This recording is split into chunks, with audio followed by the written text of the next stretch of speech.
What's going on, guys? We're back from the long weekend. We're glad to be back with you guys this morning. This is the Money Talk Show with Dane, where we talk about all sorts of interesting topics having to do with money. So, if you're interested in those topics, specifically crypto and real estate, that's what we cover here. Make sure to like the video, make sure to subscribe to the channel, make sure you do the same with Corey's. All that stuff is really helpful for us to be able to get the good word out and share with you guys. So appreciate you being in here. We are doing our absolute best to be the bridge between real estate investors, other entrepreneurs, and crypto, where we feel like crypto is absolutely the biggest opportunity right now that we'll have over the next few years, and to be able to get in near the bottom of the market can have some absolutely life-altering consequences in a good way. So it'll be a lot of fun. We've got an excellent guest on today. But before we do that, Corey, go ahead and take it away. Yeah, so Corey Geary here. Crypto Millionaires are Corey Geary. We like to bring on people who have had tremendous success in the crypto space. And like you said earlier, Danes, we want to kind of bridge the gap between, some real estate entrepreneurs, since that's the background we come from, with the crypto space, because we do really feel like this is the next evolution of my wealth creating journey. It's going to be in crypto. Or real estate was the first leg, crypto's gonna be the second leg, and then maybe we'll bring it back to real estate after we kind of created some wealth from crypto. I feel like crypto's great for wealth creation, and real estate's great for wealth preservation. So, yeah, super excited about today's show. Actually, this gentleman right here has been an intricate part of my journey. When I first got into the Richard Heart ecosystem, the Pulse Chain chat was vibing. I mean, it was like there was between 1 and 300 people in there at any given time. The PulseX sacrifice was going on. And this gentleman right here educated the living crap out of me on how to get my security in order. And because of him is why I have 8 Trezors with multiple hidden wallets in a separate crypto computer. And we'll kind of dive down that rabbit hole with all this stuff here in a bit. But it's because of PapahB. He is an absolute blessing to our community. And I feel like he is the guy when it comes to security. So Absolutely. So we're grateful to have you on, PapahB. Go ahead and introduce yourself. We'd love to know, and the audience would love to know a little bit about you, how you ended up in crypto, and specifically how you ended up with such a strong focus on security. Sure, man. Sure. Well, first of all, thank you very much for your kind words, Corey. I'm already pre-buttered up, I guess, so I'm feeling very, very much at home. And just to whip through, because we're only in a 1-hour format, let's whip through my background really quick.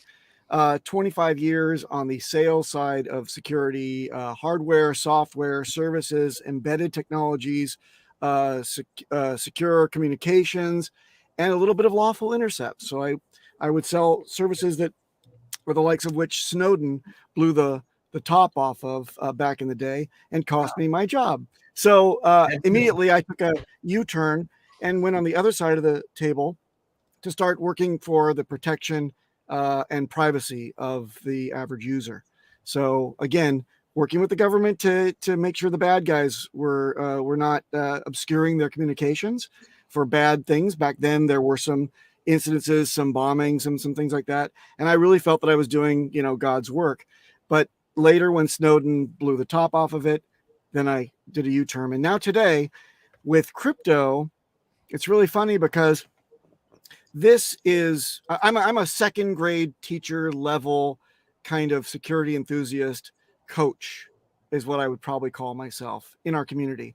The good news is that a lot of the people that I'm looking at in crypto are about the second grade level in terms of understanding about crypto and securing their wallets and making sure their goodies don't get nabbed. Honestly, it's like, hey, single file. Okay, Joey, hold, Kelly's hand. Everybody find a partner. Don't eat the dirt, Jeremy. Don't eat the dirt. It's a lot like that. But, as a second grade teacher, what do? You got to use your, shock value, your voice. People, when you usually try to, teach them in this day and age, they don't take it very kindly, especially Zoomers. They don't want to be taught. Nobody wants to be taught. However, they do respond to, no, you better fucking do it now because your money is going to be gone. They don't like if it's anything short of that, usually you hear I'll look into that. No, not good enough. So in the chat, Corey, you remember the method is not to let them off the hook. They come into the chat or various other communities. This no, isn't you just rip us. them apart. Right. Because it's frustrating to me when I used to get calls and DMs 3 times a day about people getting rinsed. 3 times a day. 3 times a day. I can swear to you guys, I know of at least $14 million that's been robbed out of our community. Right? That's 14 millionaires that were made in front of you. Yeah. And they didn't take any of the risk. They simply took the easy way, or not the easy way. They took the crooked way to get in there and steal from our community. And that ain't right. Not only that, but our brothers and sisters that got robbed ain't coming back. Not only that, but their goodies that go into the attackers' wallets get dumped on our heads and hurt the price. Yep. So it behooves us to be our brothers and sisters' keeper and to really nail those basic security type of lessons down so that we can continue on as a community. That was basically that brings me back to today, Dane, if that answers your question. Yeah, that's excellent. I appreciate you sharing that with us. So, so for the listeners that are tuning into the show, go ahead and comment where you're tuning in from. This is how we like to open the show. See where you're tuning in from. We often have people from all over the world. Corey, an investor, is on today. Good to see you, Corey. Hey, Corey. Frank asked a great question. PapahB, will you ever be at a Hex Pulse RH event in person? I would love to. I would love to, but do you really want to touch and smell PapahB? Is it really that important to you? Am I not here enough? Can I not communicate with you directly? I am, after all, on the other side of the earth. I'm in Japan. I'm in Tokyo, Japan. You can see behind me the mayhem and madness that is my postmodern hideaway here in the middle of Tokyo. And yeah, I would love to come to an event in person, whether or not it's in the bull run or the bear market or whatever. Someday I would love to join. I don't like Vegas though. I've traveled so much in my career, and always these Silicon Valley startups look at Vegas. They're like, well, it's accommodating. There's a gambling element, so everyone can get their cheap drinks and craps on, and we don't have to clean up after the mess, and it's cheap. And that's true though. And I always went there on sales conferences every fucking quarter. I went to Vegas. I'm sick of Vegas, especially after they took away my $3.99 San Remo prime rib dinner, which I always used to squirrel away out of the conference to go get 3 times out of the week. San Remo, the casino that's got cobwebs older than you. Oh wow. Corey and I aren't big partiers, so we feel similarly to you. Vegas isn't exactly our spot either. So they're having in Miami this year with the Bitcoin conference. Right, Maddie's leading the charge on that one. Right, he's set up the conference to actually infiltrate or represent in the Bitcoin conference. We're no longer infiltrating. We already know we got the game won. So it's more like just, all right, so what you guys got? Oh, what's this novel thing you've got here? How quaint, a Bitcoin. It's basically, that's the way that I think Maddie's going to handle it now. I like it. Well, let's do this, PapahB. So I think probably the easiest, if you guys have other ideas, just say them, but maybe we start with just an outline of like, hey, here's the A, B, and C's of the things that people should know and have to be able to be secure in crypto. And then we could talk about each one of those bullet points in more detail. Love it. Sure. All right. So the A, these are the steps in the process of how to responsibly create a good security posture first as a foundation, and then worry about how rich you're going to get. How's that? I like it. Okay. So the first step, point A in this entire journey, is getting a freaking hardware wallet. And not just any hardware wallet, not one that your friend said was convenient or you thought would have comfortable, big, glowing panels of information. No. Stick to the classics is what I say. And this is my opinion and the opinion of other practitioners in our community. And we have a roundtable discussion every 2 weeks to debate this topic. But so far, people are pretty much in agreement for the most part in our community. And that is that Ledger and Trezor are the two manufacturers that you should consider. Beyond that, this is a subtopic, is another acceptable solution would be the Gnosis Safe running on a secure, maybe a dedicated either flashed phone or a phone itself, knowing that there are limitations with that, and using the latest rev that could be multi-signature wallet would be even better than just doing a single signatory, which is also bringing us back to the Staker app, which is a single signatory to the best of my knowledge. And Steph will have a chance to explain in more detail on Thursday when we're having our roundtable discussion on Twitter Spaces. But I think the next rev of Staker app will have the multi-sig from the back end that is Gnosis Safe brought to the front end, which is a beautiful, easy to use interface that Steph and Firebun have made for hexagons, for pulsicons, to be able to have two hardware wallets to be used as two or more hardware wallets to be used as signatories to get into that Gnosis Safe backend.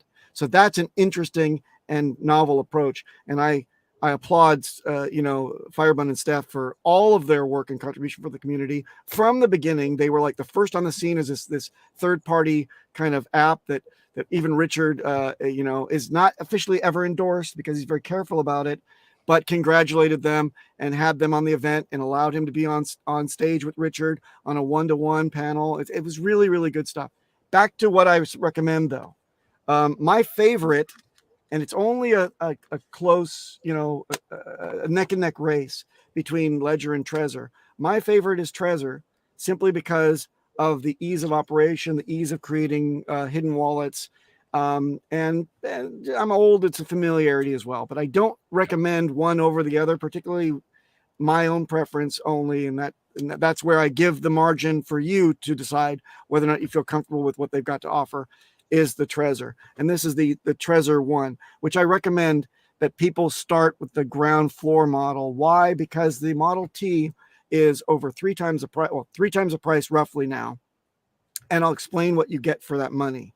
And it may not be for everyone. You get the same level of security with a minor hair difference with the 1. So stick with the 1. And of course, we all know what the Ledger looks like. In this case, I'll show you a model that I don't recommend, and that is the Nano X. The Nano X is the quote top of the line model from, until the Stacks comes out, which I don't even want to talk about. But the Nano X was their current top of the line, and the reason I can't recommend it is because it features some differentiators between themselves and the Trezor line, but in the most idiotic ways. Number one, it's got a lithium ion battery on board, which, if you don't know, in the hardware production game, is going to fail. It's an inevitability that it's going to fail, and when it fails, it's going to start to swell. And when it swells, it's going to push against the chipset, and it's going to cause, a cataclysmic failure in your device. So I really don't want people to fall into this gimmick of the Bluetooth-enabled lithium-ion battery sporting piece of trash in the Nano X. The actual device itself is sound. The hardware wallet that it's on board is sound and secure. But those two items, both the Bluetooth and the battery on board, really get my downvote. So I would say avoid the X. Go for the Nano S Plus. The Nano S Plus has all the best benefits of the line without those drawbacks. Don't use Bluetooth. Don't use your shit for mobile. Stick with your corded solutions, I say, and only on a PC or a Mac at home, or a Linux box, even better. And always use the cable that came from the manufacturer. And this is still on Section A, right? The first things that we got to do is you have to order this stuff directly from the manufacturer. Only from the manufacturer's websites, Trezor.io or Ledger.com. Only using the stuff to connect that came from those manufacturers. Why? Do you guys know why? Because it could be somebody could have gone in there and been a bad actor with that stuff and hacked it or Surely. Yeah. Right. Well, talk about the cord. So I think it's pretty straightforward to say like, Yes. oh, like a Right. third party could come. I mean, you hear about it, Right. right? A third Right. party got Okay. a ledger Trezor and somebody bought some Exactly. payment. Yeah, Exactly. we get And that. But what about the cord? Sure, we'll circle back also to Corey's answer. But yes, I'll go into the cords. In this day and age, and here in Japan, it was a recent big problem in Akihabara, which is like the electric town here in Tokyo, where you can buy all your electronics.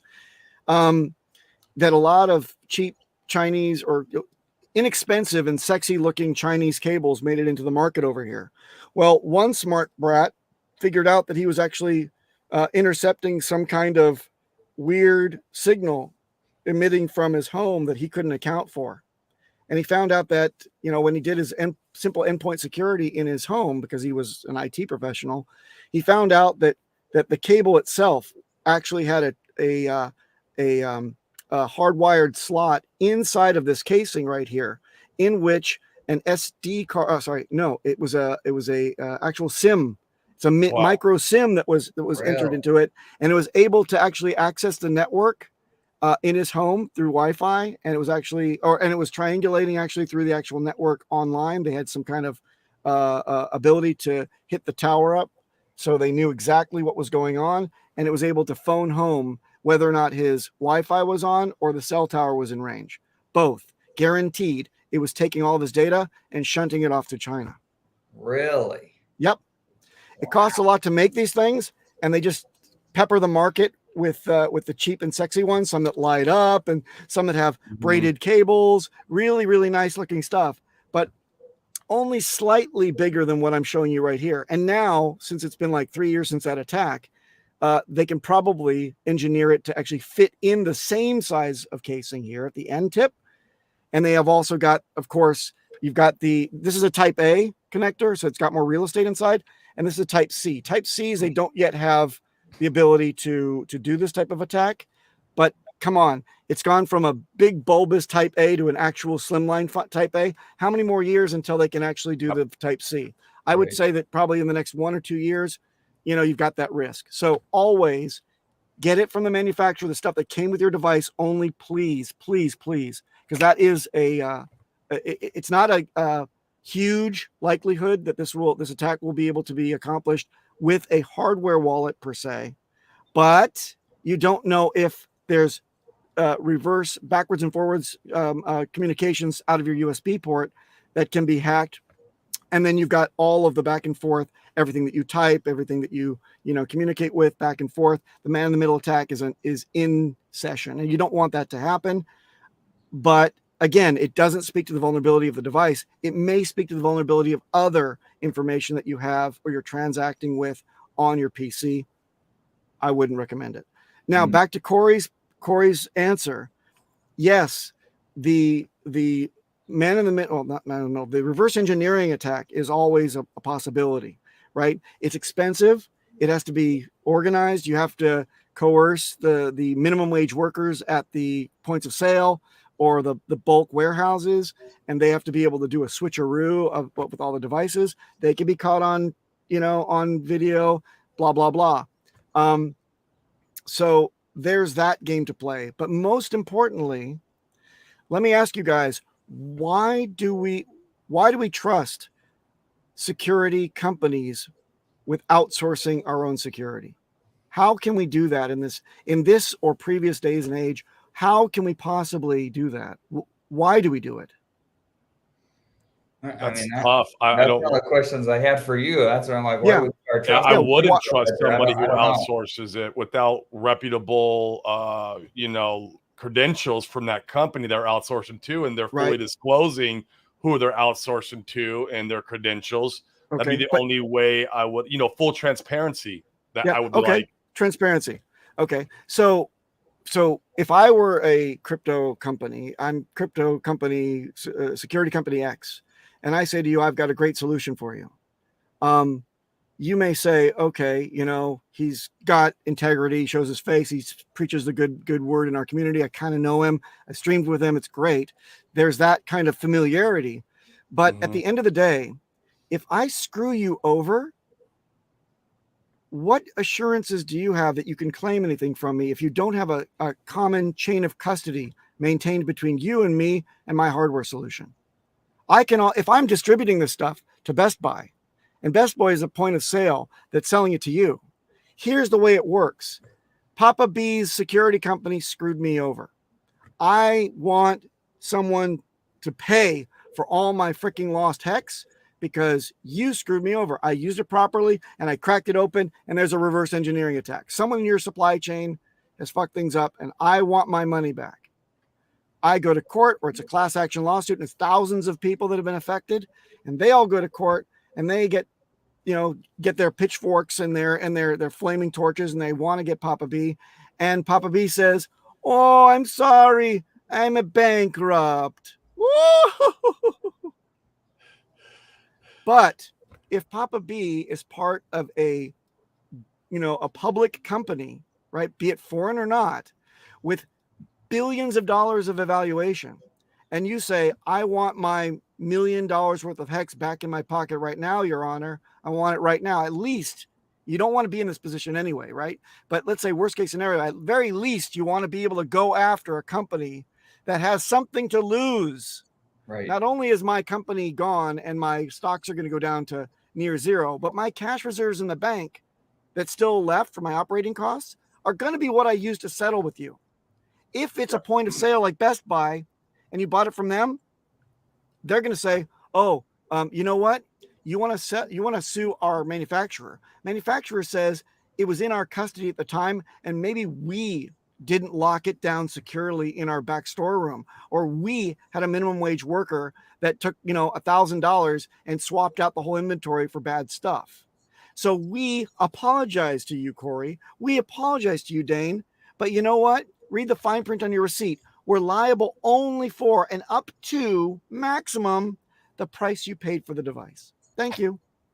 Right. So the liability aspect must be maintained on my shoulders as the manufacturer because I've got something to lose.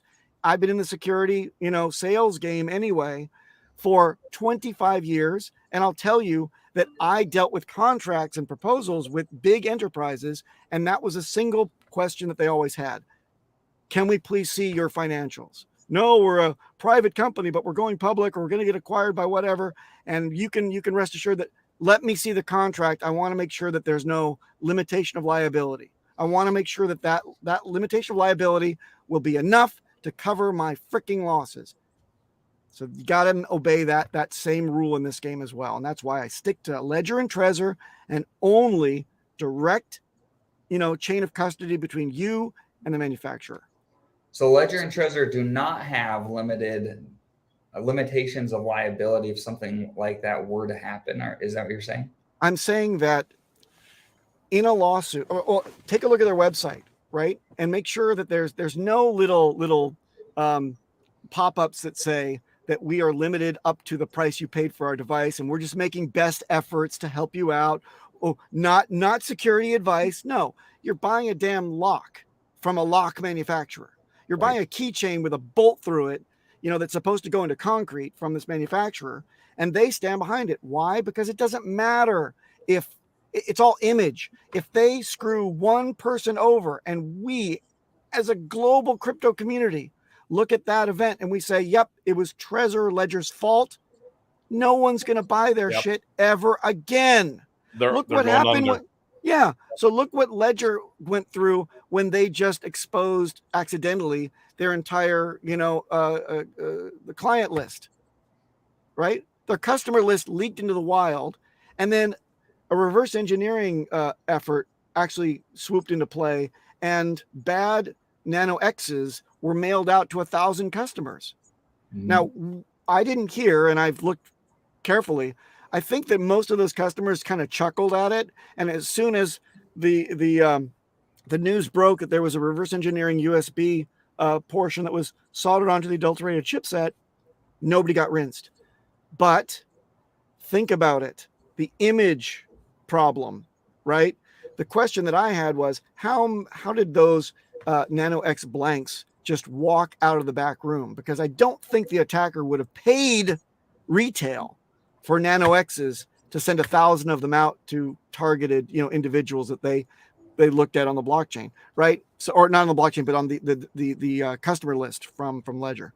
So that image had people for a year, maybe more, maybe even now, people contact me and they ask, well, didn't Ledger get hacked? No, they didn't. They stupidly exposed their customer list with very detailed information about name, address, all that shit got leaked out. And that's a problem, yes. And yes, they didn't deal with it. The cleanup wasn't very good. The president, gets on, the press release and says, I'm sorry.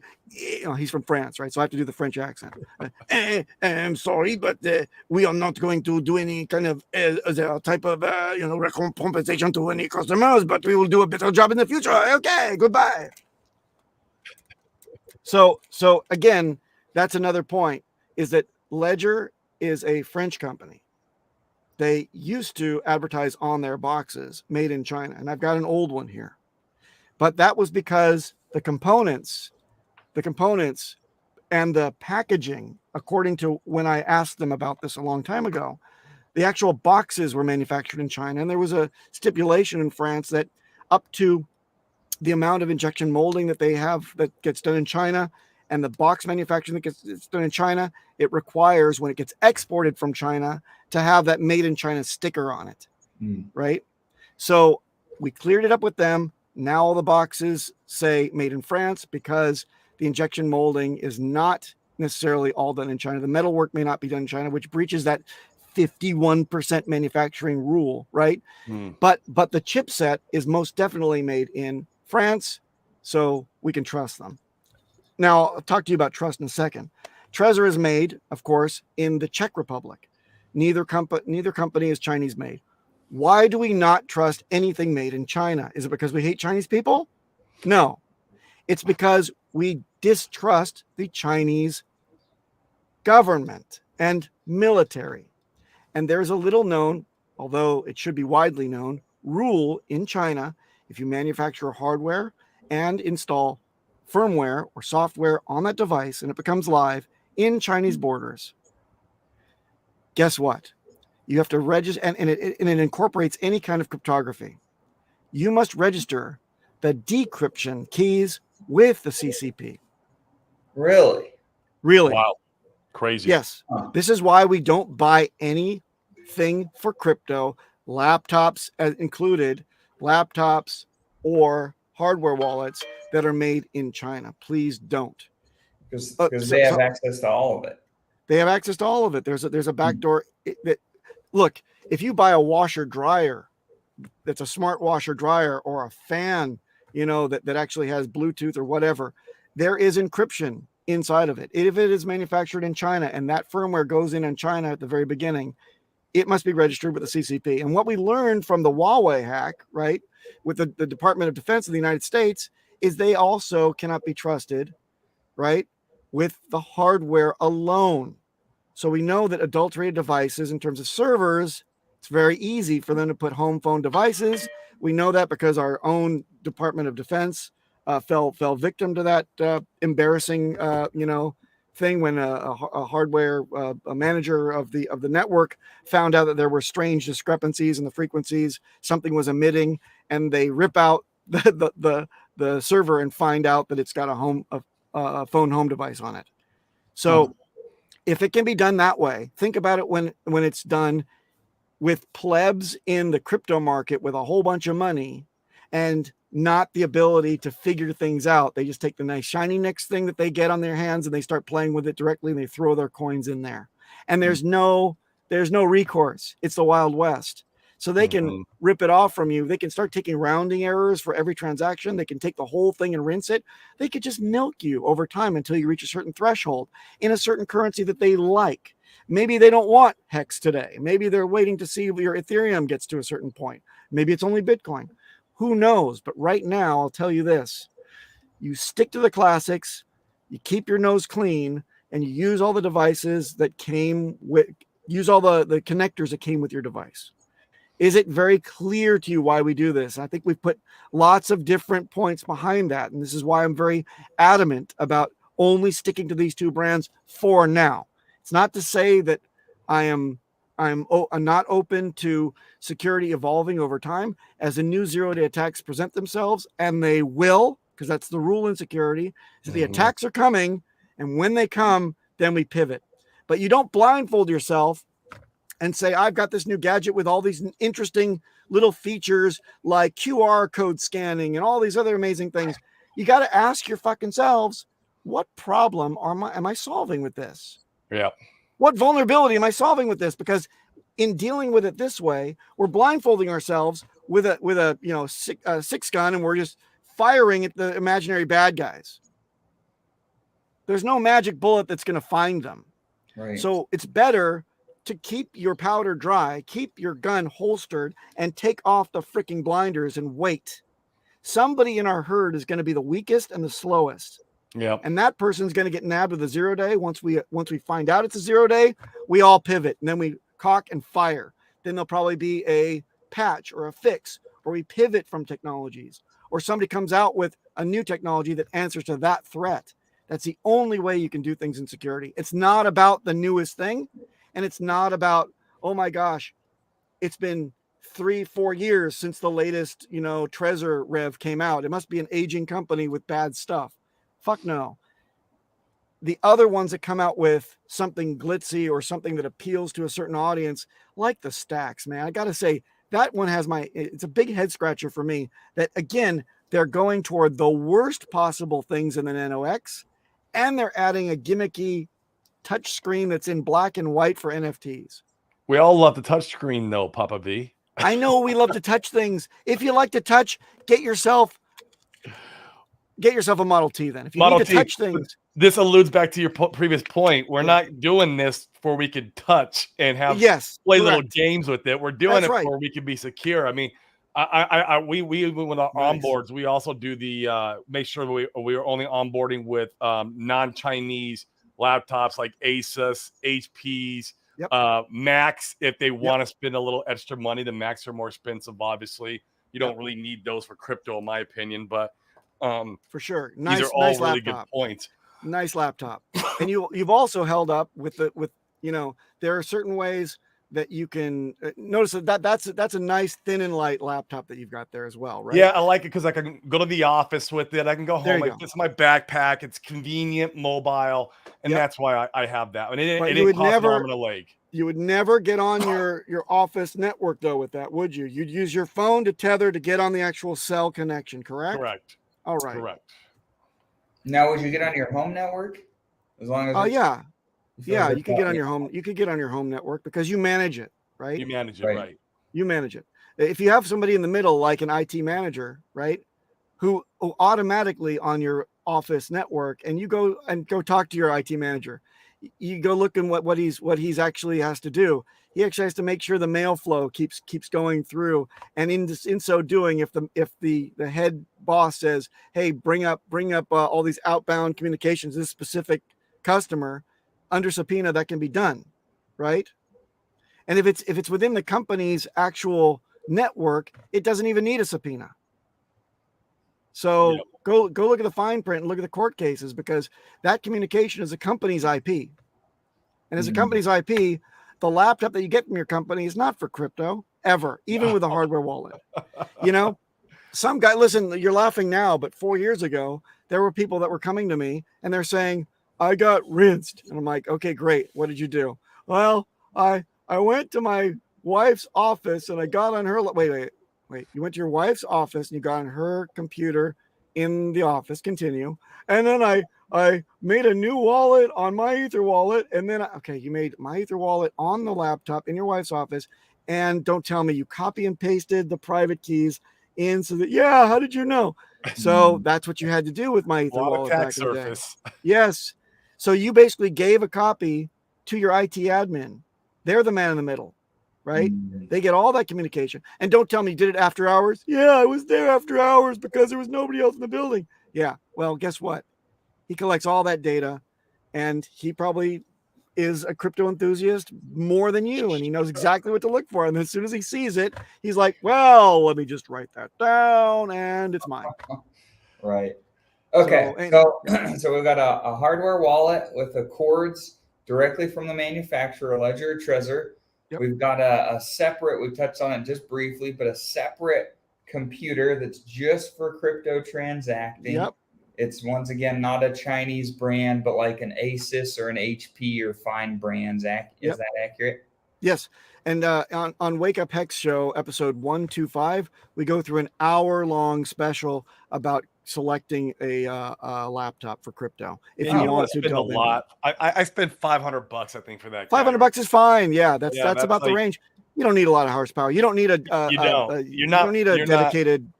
It's not a node validator laptop. It's just a yeah. Right. You're only going to like 5 or 6 websites, right? You're going to exactly. You're buying and selling, or staking, maybe minting some NFTs. I don't know. Well, if it by NFT you're talking about, Watsas, then yeah, sure. Watsas, right. Because I'm telling you, you're only going to 5 websites. Hey, wait a second. Wait, we don't want to get controversial on this show. Let's we'll pivot from there. Right. Okay. So what about like a what about like a VPN then, or that's a good one. What are the other things that people need? No. You honestly, if you're running a clean laptop that's dedicated for your stuff, you're ahead of the game. VPNs effectively are good for 2 things. One is for, obscuring your IP address to some extent, and 2 is to be able to shop or watch streaming media in a country that you can't access it from, like Japan. Yeah. Right. And that's all VPN's good for, knowing that you're actually paying for a man in the middle.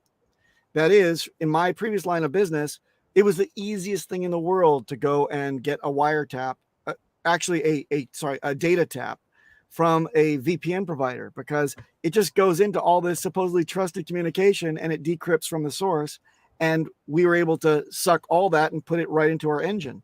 So it's all being looked at by 3-letter organizations already. If you want to obscure yourself from the real bad guys who also have access to that type of stuff, or can coerce the man in the middle as well, if you're typing in stuff that you shouldn't be doing or interacting with stuff, I wouldn't pay the money for the opportunity to do that. I wouldn't bill a VPN as you're, luring yourself into a false sense of security, thinking that all your stuff is on the dark web now and no one can ever see it. By the way, the dark web has also been infiltrated by 3-letter organizations. As we know, it's not really as dark as it once was.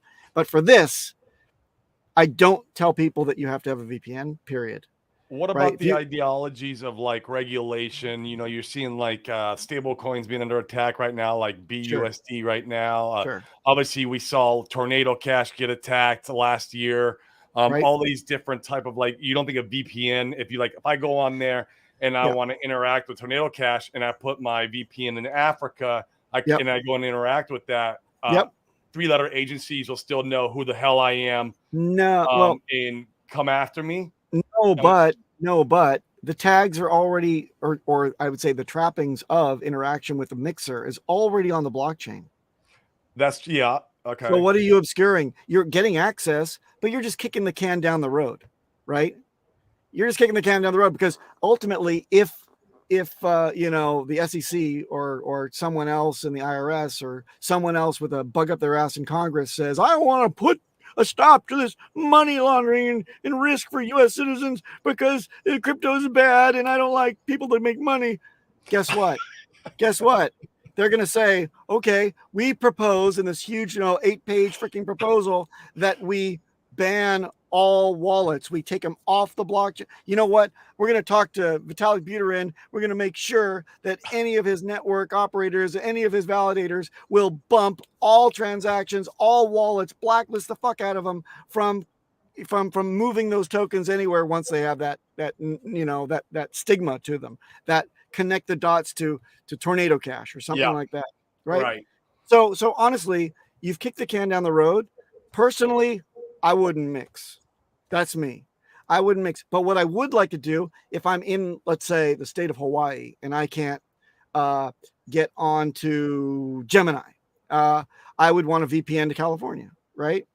And I would want to be able to do that type of thing, perhaps. What about also like Infura collecting our data and stuff like that? And you know what the answer to that is? Pulse chain. All right.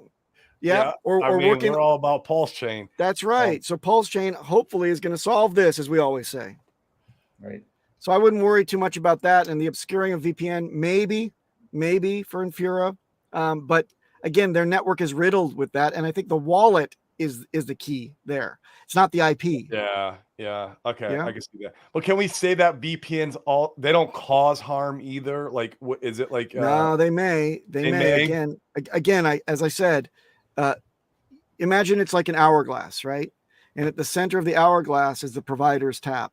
The provider does from time to time, and read the fine print, they will suck your traffic, make sure that it's all flowing as usual, so they can actually sip the unencrypted, the decrypted thing, because the decryption point is within their servers.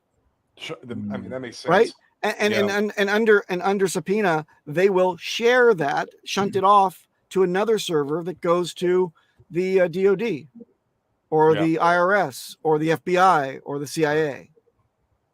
Yeah. So, and I sold that system. So let me tell you, I know that it's cheap and easy. And get this, little known fact. And let me take the cone of silence. Don't tell anyone yet. Okay. So here we go. I'm just going to broadcast it to everyone. Lawful intercept is lawful to the extent that there is a known accepted framework where a judge must approve a subpoena before a tap can be put in place. You have to be connected up with at least connected to a person of interest and become a person of interest yourself to get the subpoena actually approved from a judge. However, the judge may or may not actually be the judge's server that, while they sleep, approves the subpoena to actually have the wiretap started in the case that there's a known and present danger, but that is up to the officer or analyst that is actually applying for the subpoena. Does that sound good to you? No. Okay, then. So don't trust a VPN as your cure-all. Trust doing the right fucking thing in the United States. Be an upstanding, law-abiding citizen. I am a firm believer of, pay your fair share under the guidelines in which the fat cats operate in Congress. And we'll get to that in just a moment, because we started talking in the green room about it. And I'll tell you about the framework that could save you a whole bunch in taxes.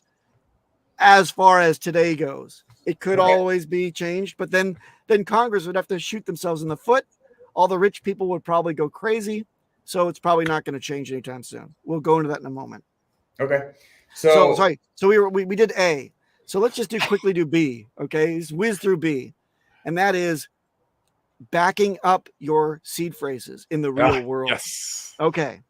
This is also very cut and dry. Okay.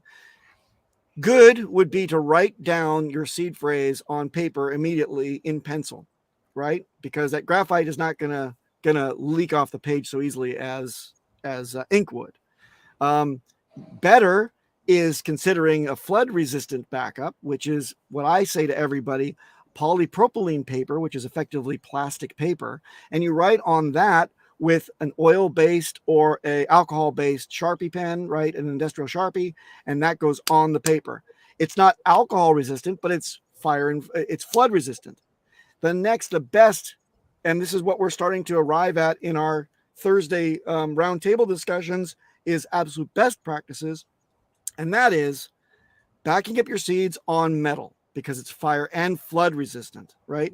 And some metals are corrosive resistant as well over time. They don't oxidize so quickly, like titanium, right? That's what I got mine on. Very good job. But also, you don't have to ever subscribe to a gimmicky store-bought solution. The cheapest is often the best. So if you go and you do a DIY hammering of the seed phrases, obfuscated, right? Scrambled up, never right reading, in a very arcane but easily verifiable by you in case you lose your memory method. You can change them by numbers, you can change them by placement, you can hammer them into fender washers and then spool the fender washers up in some sequence that written down as a recipe, held geographically separated from those actual backups. And we could go on for an hour about how to back up things successfully. But I would say that understanding your backups is the definite understanding and executing a good backup scheme, and perhaps even doing a Shamir secret sharing of breaking up those backups and incorporating the right amount of randomized decoys in a sequence that your Trezor can actually read if you have to emergency reintroduce them into the device, right? Recover them. Mhm. That would be another good thing to read up on. It's actually in the Trezor Model T, there is an option that it will do that for you. It'll break up the seed into 3 chunks, an A and a B and a B and a C and a C and an A, but that will also introduce the amount of decoys that it knows inherently based on an algorithm. So when you introduce it back into the device, 2 out of the 3 plates are necessary. The third one can go screw. You may not be able to get to it. It may go up in a fire in your home, but at least 2 of the 3 plates, or 3 out of the 5, depending on whatever scheme you decide, will then be introduced back in the device, and you'll be able to recover your wallet. Yep. So that's a good thing to do. The final thing, and this is C, is understanding the power of passphrases. I love them. Yeah. Yep. Passphrases are amazing. And they're so simple to use, right? It's what some people call the 25th seed word. But actually, it's far more powerful than just being a 25th word, because a 24th word does a checksum of the first 23 words, but a passphrase doesn't reside on Anywhere. the device. It doesn't reside anywhere. There's nowhere here. where it's kept in memory. No, never trust a brain wallet. No. You always have to back it up, though, right? Yeah, back I it up. backed up, but Yeah, I yeah, know. you're right. Yep. But just to, I always show this thing to somebody that asks, well, why should I use a seed, a passphrase? Let me just see. All right. So this is an example of a 24-word seed. This is interesting. All right, you can go up to 100 characters on a passphrase on a ledger. I think the Trezor line can do 50, but let's just say we're talking about passphrases with 100 characters. So you type out an entire story, and I can show you what that would look like, right? This is what I showed at the Hex conference right here. This is a passphrase that I made, and it says something like, my penis, oh my penis, how you doing down there? It's been a while, and last time I saw you were asleep. So it's a stream of consciousness that I wrote down. It could be a tweet or whatever, 100 characters you have to use.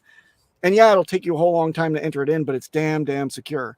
And when you talk about 24 unique combinations for a 24-word seed, it looks like this. There's 14, there we go. 14 quattuorvigintillion unique seeds are capable of being produced out of, 2048 words and 24 slots. But when you actually put in a passphrase, right, you increase that to the number 13 with 171 zeros after it. Not just a to number. put, yeah, it's so vast. Look, Googleologists are probably busy right now even naming that number, right? It's nuts. But no, that's not exactly true. No, it is true. It's freaking epic. It's in between here and Google, but anyway, or mega Googleplex or whatever it is. But anyway, I don't subscribe to the Googleology type of thing, but I'll tell you that I'm in awe by the power of the math, because remember all those zeros that you just saw. This many, which is significantly less, 7.56 trillion, is the estimated amount of grains of sand on the entire planet Earth. So you can see the difference, right? There's not 171 zeros there, are there? You can actually see the groupings. You can count the groupings, right? You understand that is an orders and orders and orders of magnitude more than the amount of stars in the universe. Universe is what we're talking about when we talk about a passphrase incorporated with a 24-word seed phrase. So no, quantum computing is not a threat, because quantum computers could never crunch those numbers in your lifetime right now. And no, it's probably not a threat for the next 5-10 years. And even when it is, we'll move on to something better. So again, security is reactionary. Security is never proactive. If you put a deadbolt on your door, right? And you know from people kicking in doors from when your grandmother was young, that someone said, you know what we need? A second big piece of metal that goes right into the frame of the door, right?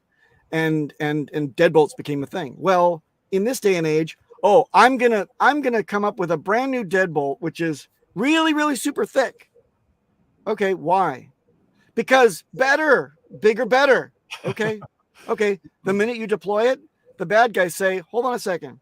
The easiest point of entry is not going to be the deadbolt side anymore. It's going to be the other side of the door. And they start kicking and hacking at that until they punch through it because it's less resistance than the deadbolt side. So you didn't really overthink stuff. You didn't really improve on your grandmother's technology. What you did is you went proactive in security instead of reactive. I like it. So let's talk just briefly on seed word stamping into metal. Yes. I did mine in metal washers. Yes. With a punch metal, set that I bought from Amazon. Yep. And it was brutal. Oh my gosh. It's hard. Yes. Forever. Yeah. And so could you do something like, and I believe I know the answer, but I think it's important to be able to dig into it. So like, I've seen a lot of people talk about like, hey, you could go to the pet store and you could split your seed word into 3 pieces, and you could have 3 different places that you inscribe your seed words on. Fuck no. What don't you like about that? Because if you're going to 3 different places, even if they're storing the information, it's split up across. Like, how would somebody piece those together? Okay, Dane, let's go back to our first principle, and that is, I like this new hardware wallet. Why? Because it's more convenient than the Ledger Trezor. Oh, really? Yes. Okay, tell me. Does it support passphrases? No, it's on the roadmap. Okay. Does it? How many button clicks does it take for you to interact with a smart contract, which is what we depend on in DeFi, right? Mm-hmm.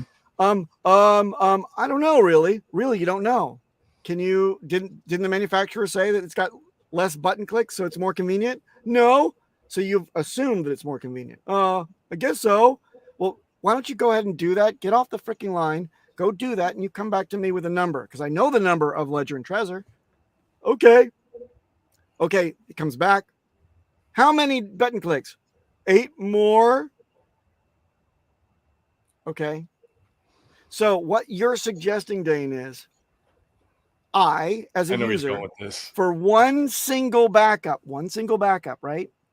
I'm going to say, this hammering is hard on my ears, and I can't get like ear guard equipment, and it's banging on nothing. I can't get an anvil to make sure that the shock. I can't put a rubber sleeve underneath so it's a shock, and it's may wake up the neighbors, and my arm hurts, and my wrist, and maybe I got the wrong size hammer, and it's just too much. But I say to and I've only got 50 more to go. It's terrible, right? I've only got 50 more wallets to back up.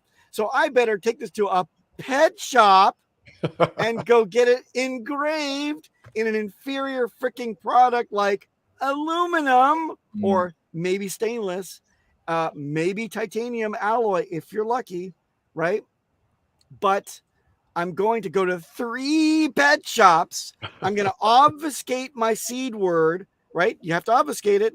I'm going to change it around and make sure that pieces of it, and maybe in a Shamir secret sharing type of pattern, goes off. But I've got to put it in the numbers against the seed word list. And then I've got to make a Roman cipher so I know that one goes up and one goes down. Then I got to back up that recipe somewhere. And I got a passphrase too. So it's 2 or 3 more pet shops that I have to go to, because if any portions of these things are at all interpreted by the pet shop operator who's on minimum wage selling gerbils to freaking movie stars to put them up their butts, then they're going to put 2 and 2 together. They're going to put 2 and 2 together, and they're going to say, you know what, this guy's into crypto. And guess what?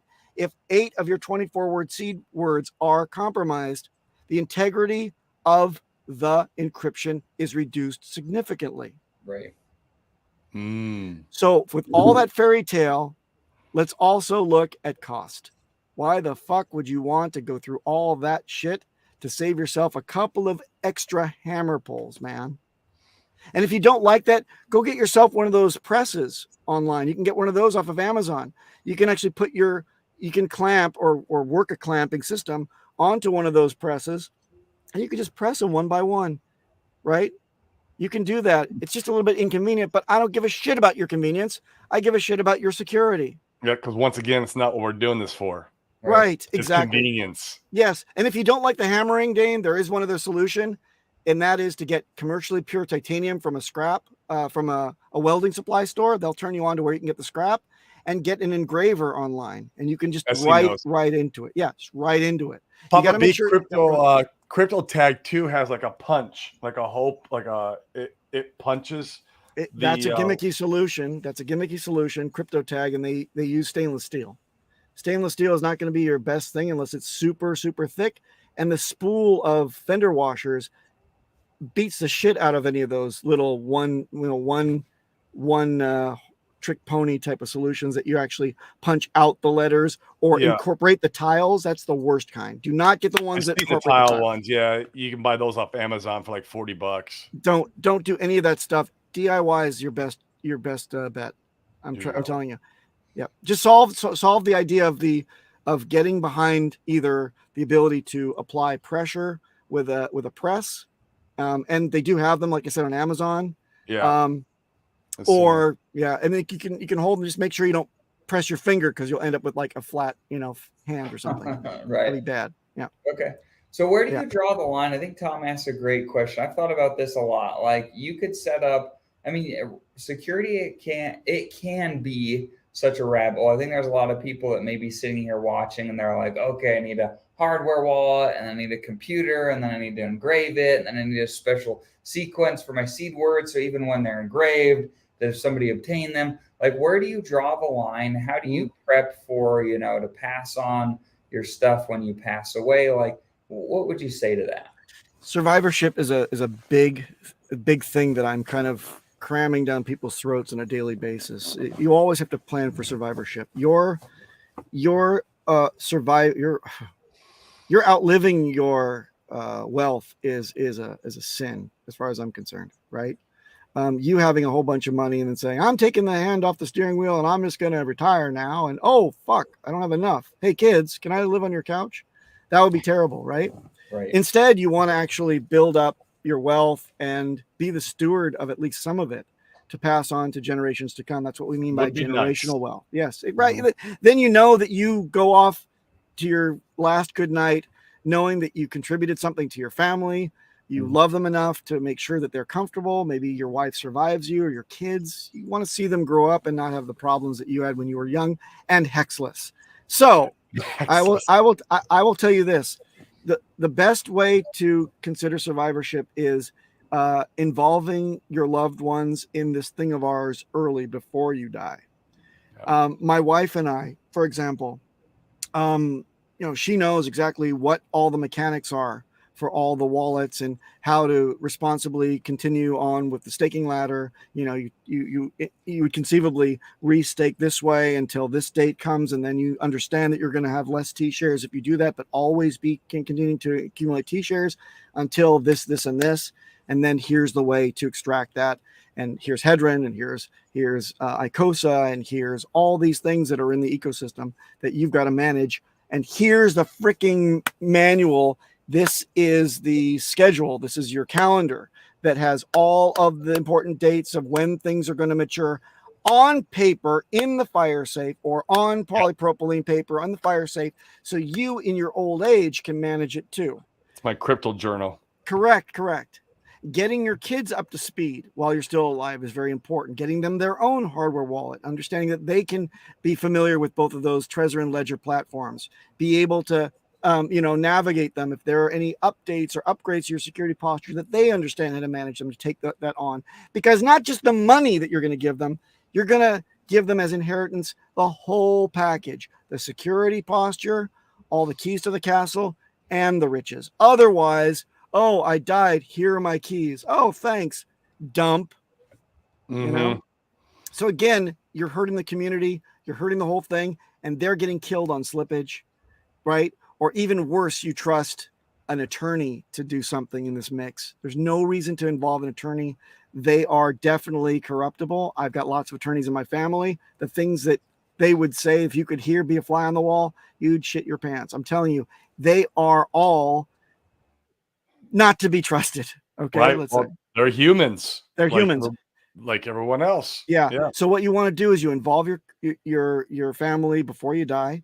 You get them familiarized with the whole thing of ours, and then maybe you start family wallets. For example, one seed, family members under that seed each have their individual passphrases. It's something like what I'm doing now. You can even have a different passphrase for each kid, a Yep. different passphrase. I break them up based off assets too, obviously. Yep. But there's so many creative ways. That's why I love the passphrase, because you just get Yes. creative Yep. with that. Yes.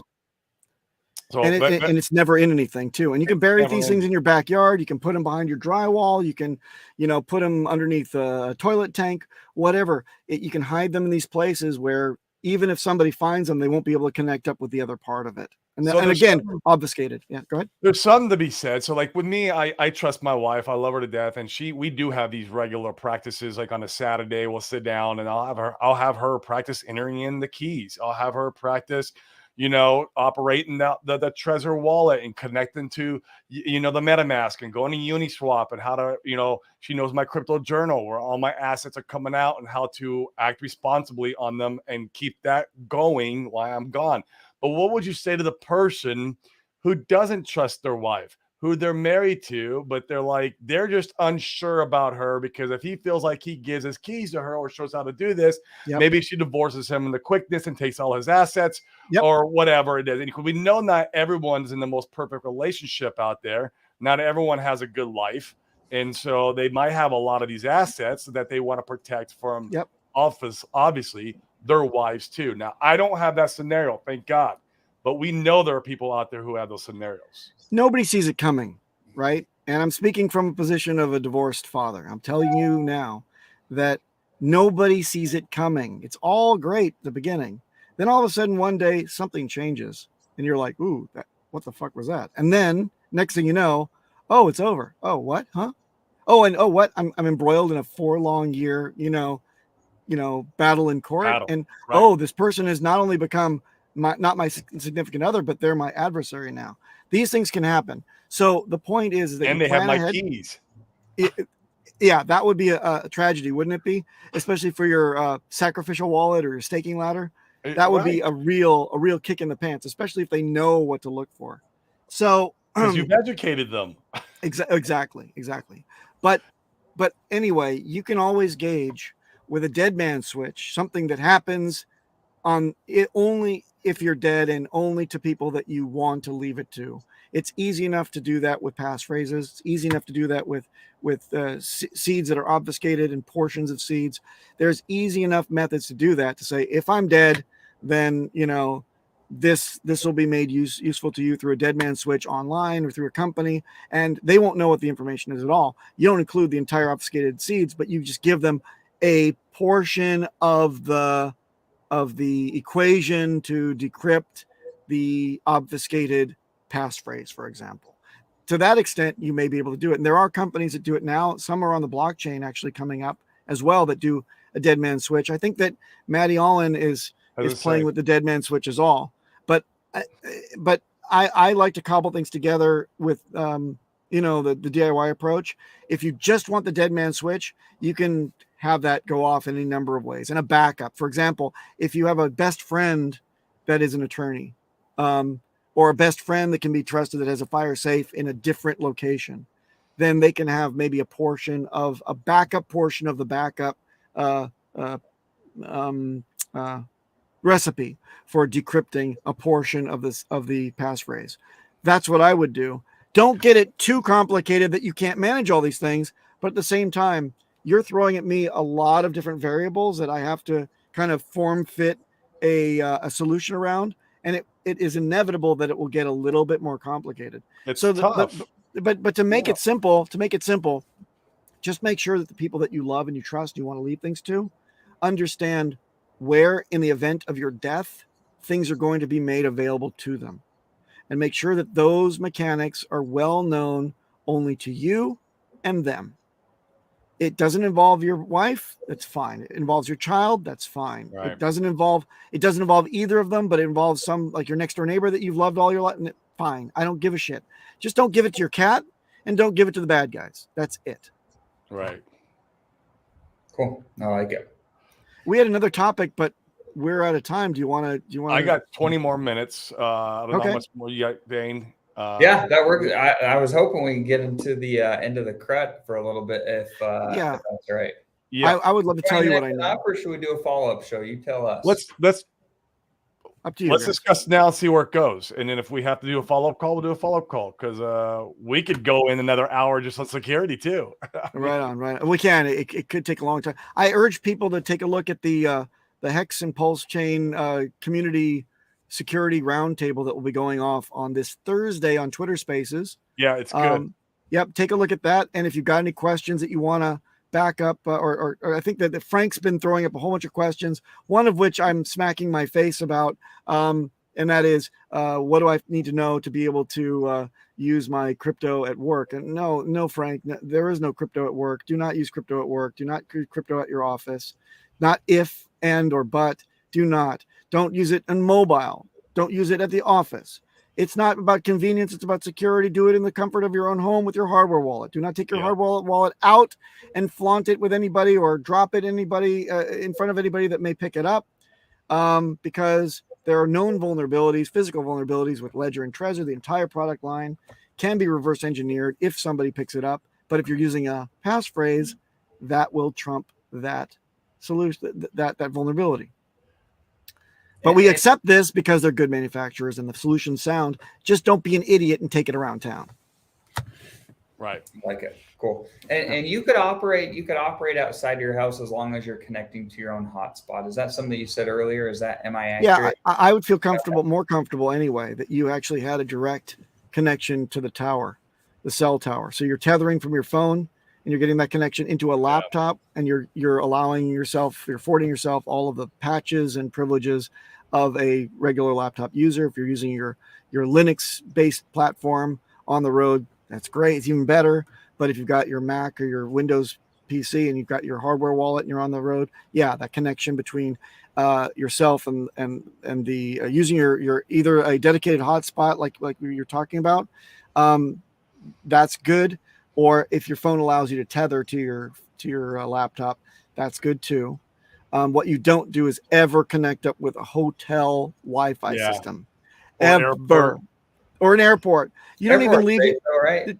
Don't even leave your phone Bluetooth or wireless on in an airport or a hotel lobby. Yeah, that's Text 19 story. It is.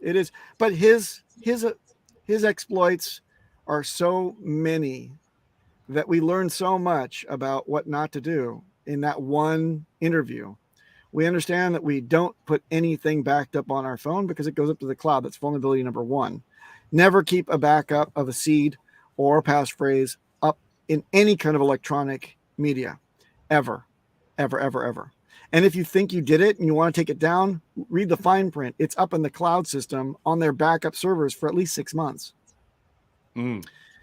So that's not a good thing to do either. Okay, so let's talk about the CRUT because we got a little bit of time, right? Yeah. Kind of break that down for us on how that works and how some of the elite use this method. Sure. Just for, to their advantage, I guess. Sure. Okay. So this is really funny. This is a method that it took me a long time to get to the bottom of it because it's deliberately confusing.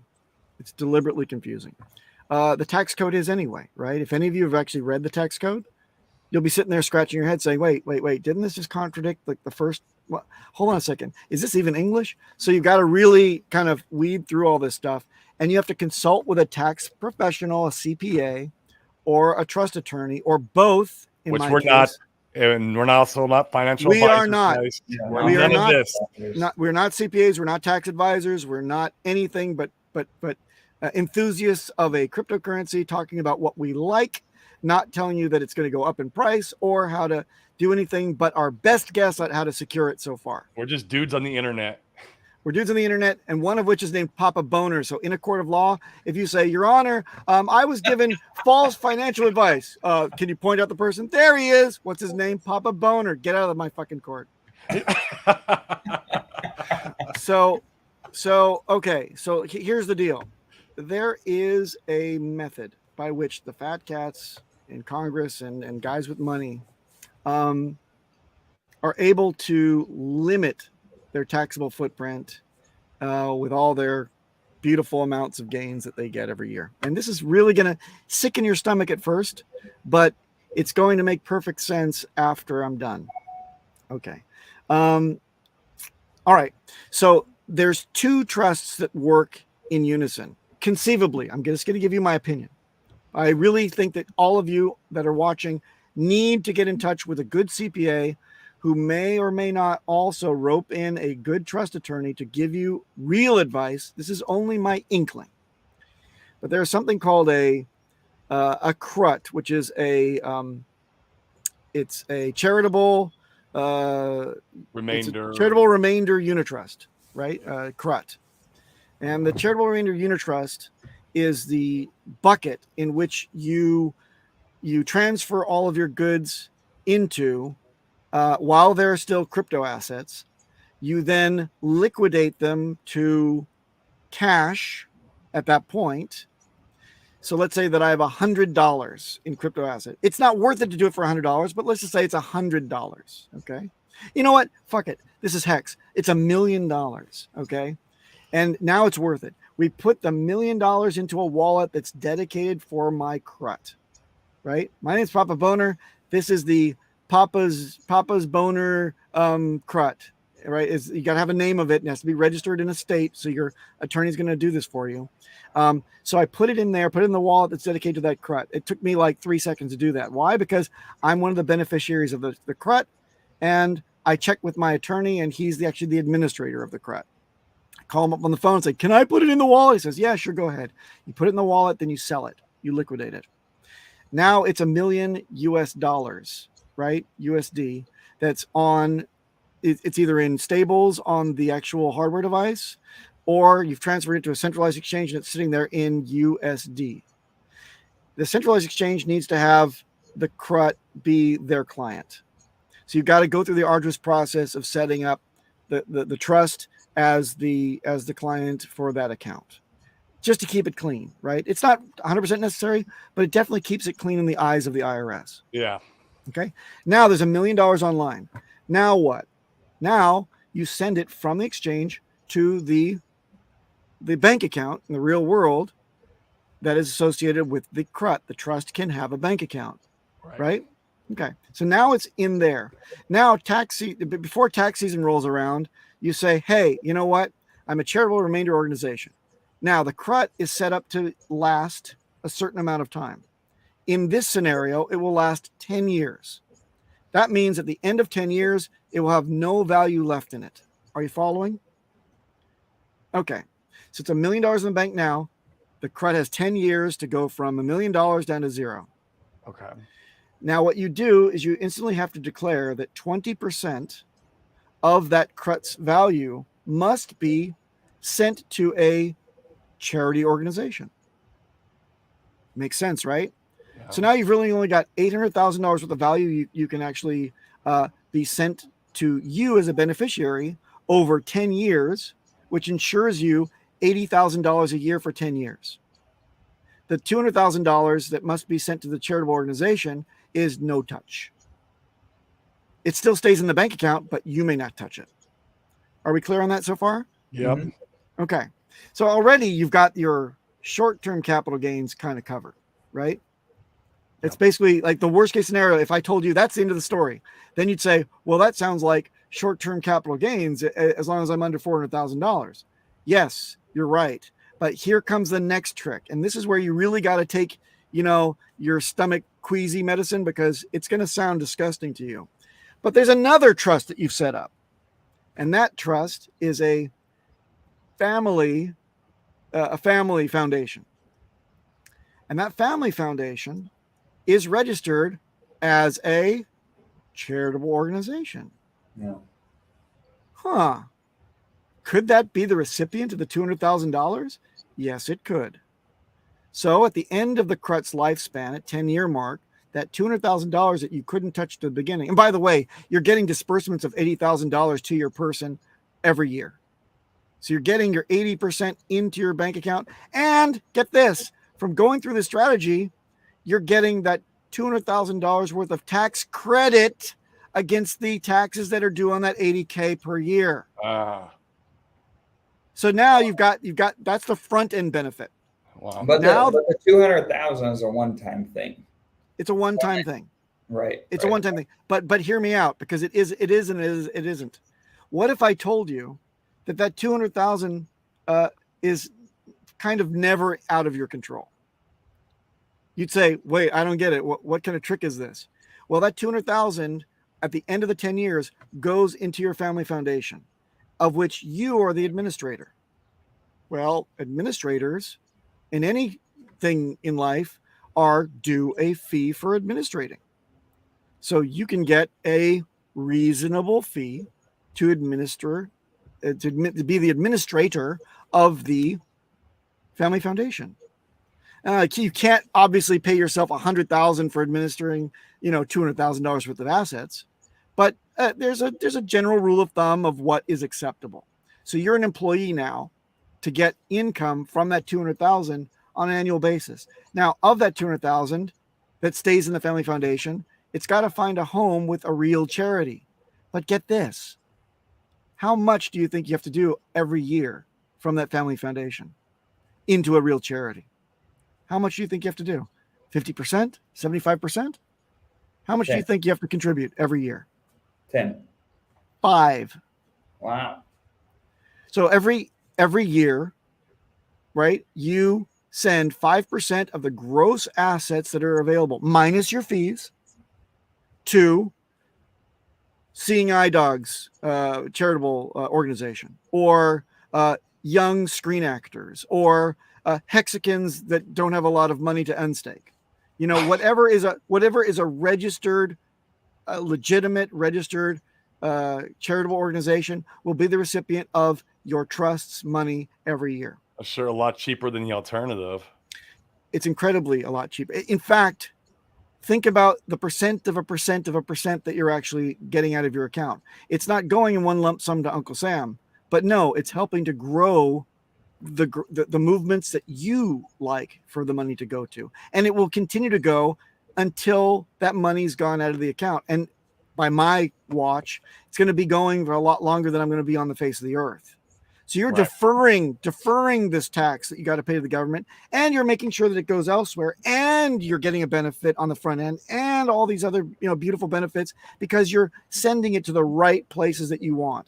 All of it has to be done on paper, and there are no tricks. This is not an illegal maneuver, and it does involve a good, CPA with a trust attorney to make sure that it's done right. But once it's registered, now you're doing the same thing that all those people in Congress and all those fat cats are doing day in, day out to maintain and protect their wealth. And there's also other benefits. For example, if you ever crash into somebody because they had their tail lights dismantled so that you'd rear end them so they can sue you because they know you're a rich guy, get this. Sorry, it wasn't me. It wasn't me. My assets are in the crud, dude. Right. Mm-hmm. So yeah, here's your settlement. My insurance company obviously is going to give you $1 million because you say your neck hurts, but no, you're not going to take my house and my car and my kids' money and all that shit. You're not going to wipe me out because I have crypto. So there is an element of delayed gratification in all this, where you can't take your $1 million and go blow it on a yacht right away. You're gonna forego it down the road so you can reap some of these benefits. Am I accurate with that statement? You are, but you're also through that journey rewarded significantly by knowing that you're never going to starve. Right? Things can never get bad again. Once you put it in the crut and you fill that crut up with whatever threshold you think will be, and you can make a crut ladder. You can make a new crut. Yeah, 10 million. Well, get this: if it's 10 million, now you've reached a little bit of a threshold, right? 10 million means you're getting $800,000 a year for 10 years. I'm okay with that. What's wrong with this? But that's twice the amount of threshold from Joe Biden that's going to say, the rich have to pay their fair share, man. No one, like 80% of the $400,000 and up. Why not go $399, man? Go $399.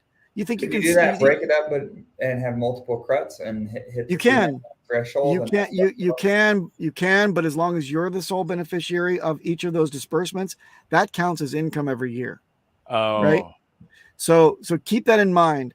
If you need $1 million every year in ready cash to fuck around with, I gotta tell you, man, that's pretty fucking crazy because you kind of max out on lifestyle after about 250,000.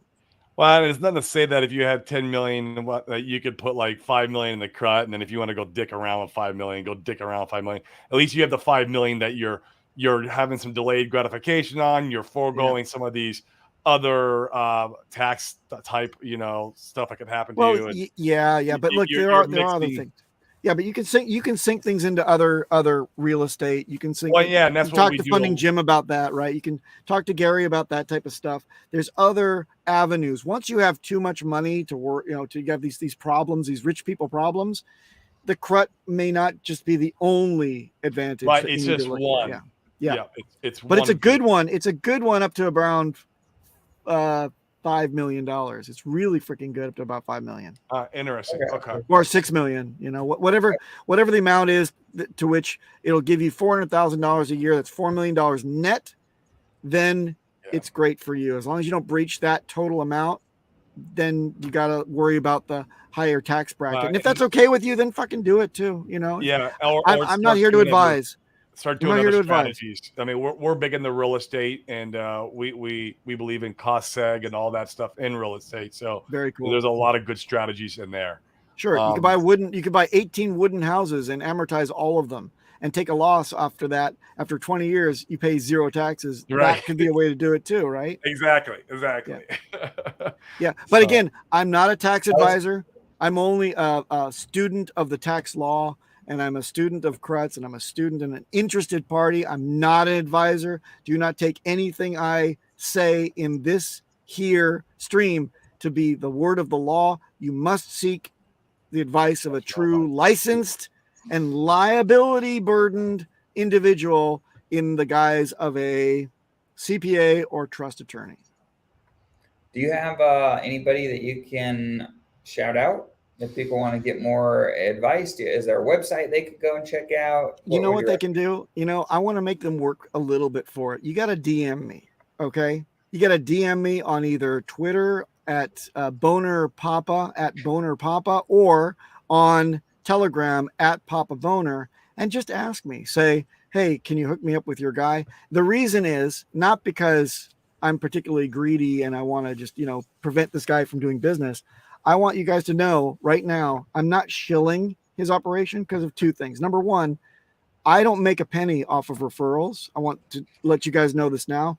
In fact, when I invite too many people in, he won't take my calls anymore because he's overrun by Hexicans. But I'll tell you this, I'm more than happy to share my guy with Hexican brothers and sisters.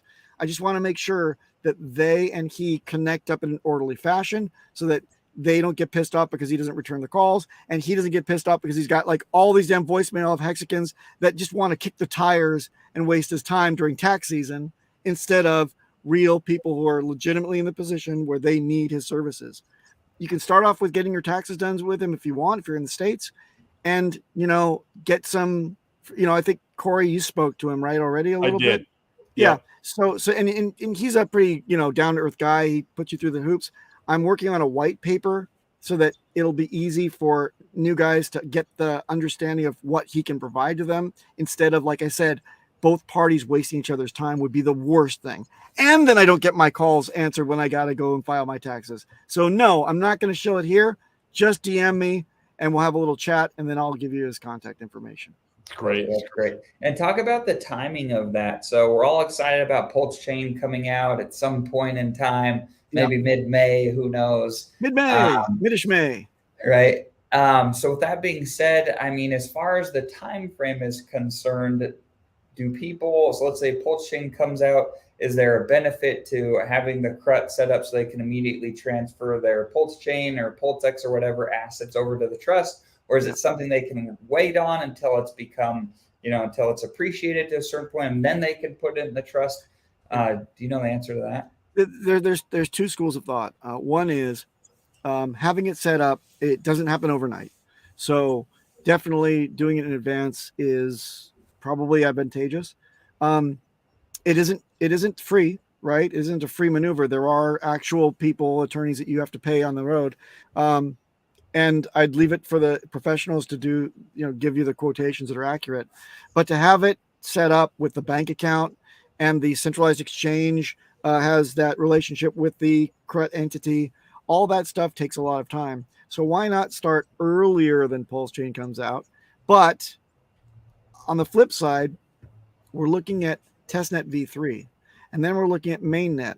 So who in their right mind would have their finger on the dump button as soon as mainnet comes out? Right.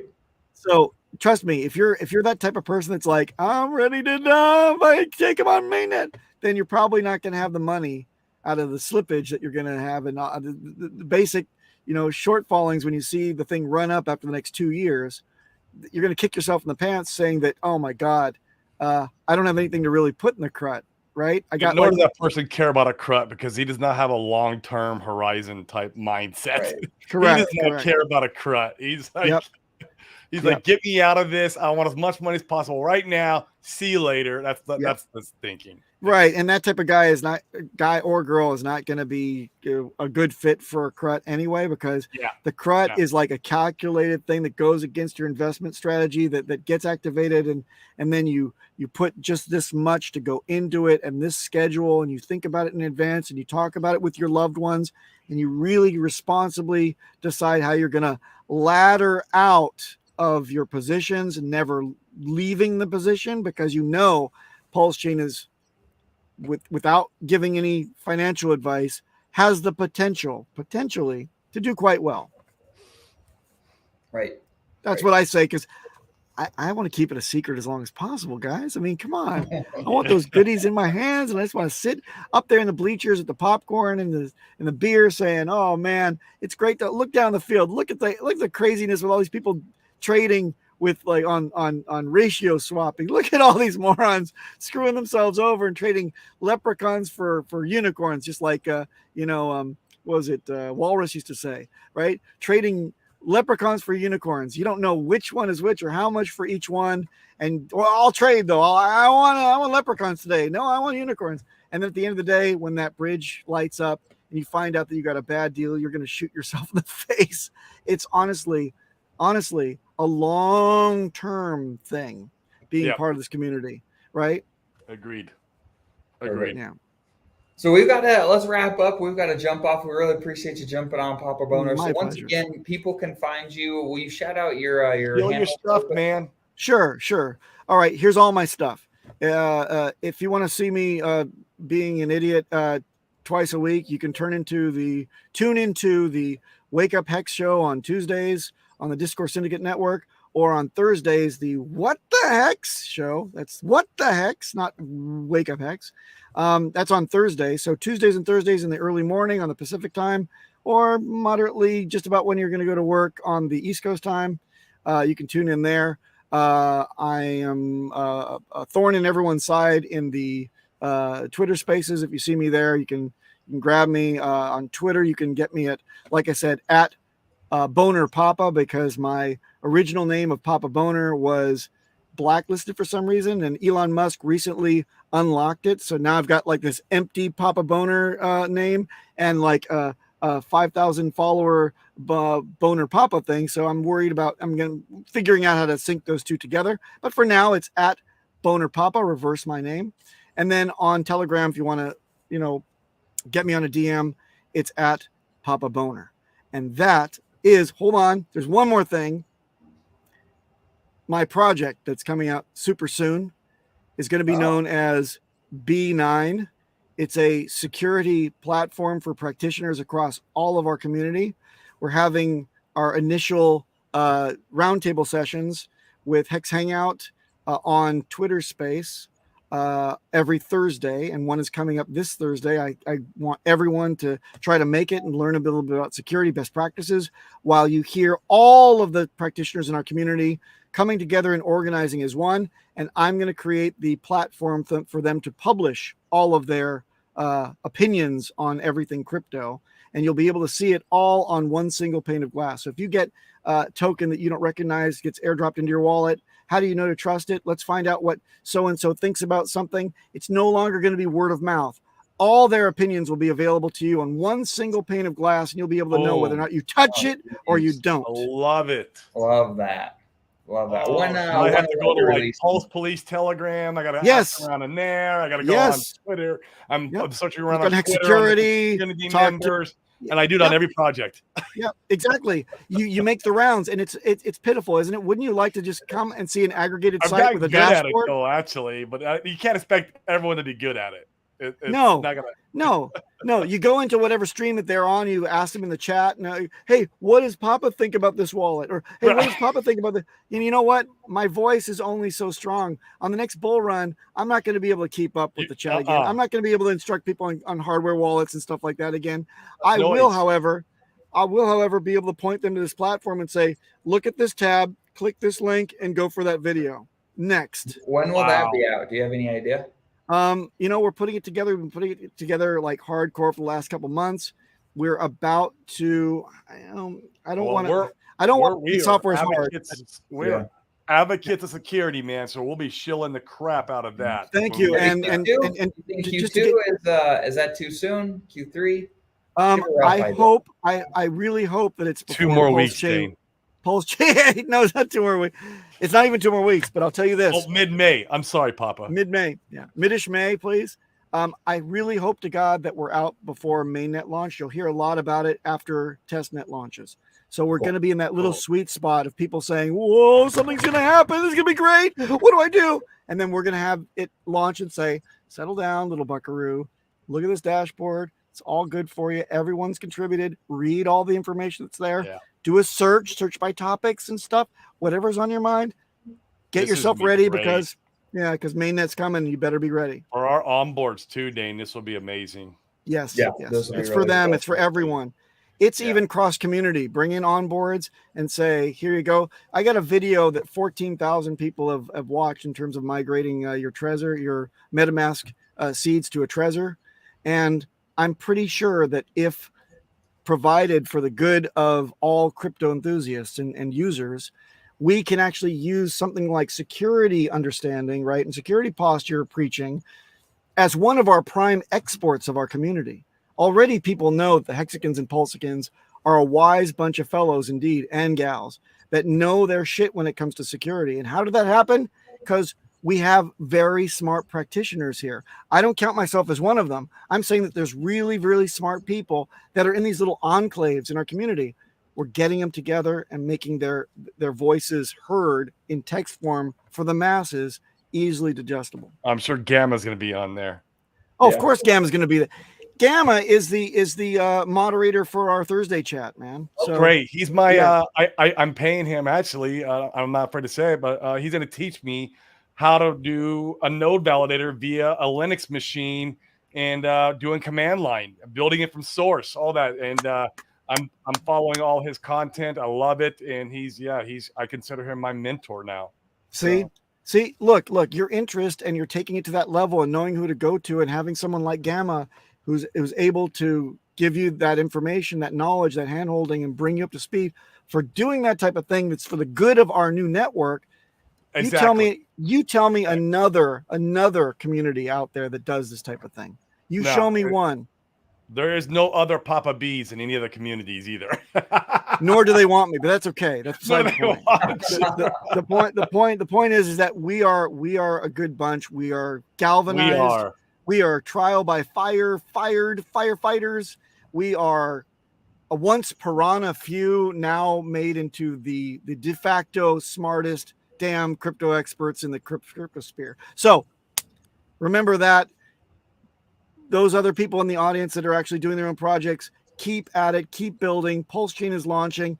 No, forget all the damn FUD about why is it taking so long? Because you don't want it to stumble off and fall on your face like some other founders out there that don't give a shit about quality and want to rush to market and get you wrecked. I saw that. Yep, saw that. I know exactly what you're talking about, too. Yes. Oh, my God. Yep. Well, thanks for being on, PapahB. We appreciate you. No problem. Thanks a lot for listening to this tired old, bitter old fool. Go ahead and go away now. Guys, go make money. We're also on Corey Costa Crypto later today, so tune in for that. I want to show that. Subscribe to his channel. He's good. He's good. Brings a lot of good guests on. So me and Dane will be on his show, 2 p.m. MST time. Absolutely. Yep. So with that one, Thanks, the show today. Appreciate you guys tuning in. We'll see you later.